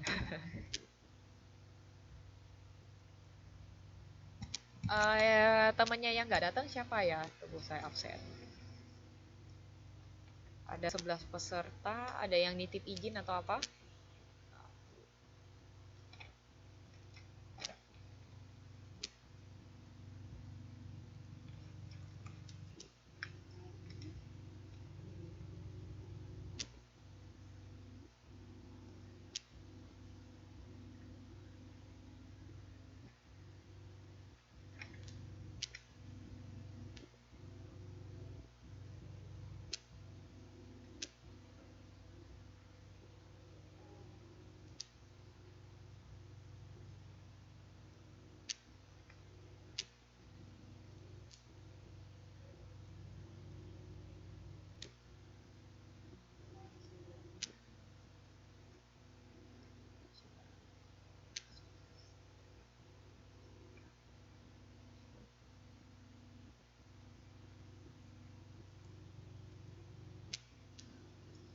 Oke, artinya udah selesai ya, nggak ada apa ada yang ditanyakan? Apapun. Ingat minggu depan libur, terus jangan lupa tugasnya modul 7 eh Tes formatif 2. Pertanyaan iya nyusul aja, chatting Facebook aja kalau mau cepat sebenarnya lain karena kalau Facebook saya matiin notification-nya. Jadi biasanya saya balesnya lambat. Kalau buat yang di Messenger Facebook. Ya Instagram juga boleh. Instagram cepet sih ada notification-nya. Kalau Facebook nggak ada. Soalnya kebanyakan grup-grup nggak jelas biasanya saya matiin. Oke, selesai ya. Artinya udah jam 12, waktunya tidur. Selamat istirahat, selamat malam. Yang belum kerja tugas duanya tolong dikumpulkan. Yang tugas dua nggak terlalu susah kok, kecuali nomor 67. Oke, terima kasih. Selamat malam, selamat istirahat.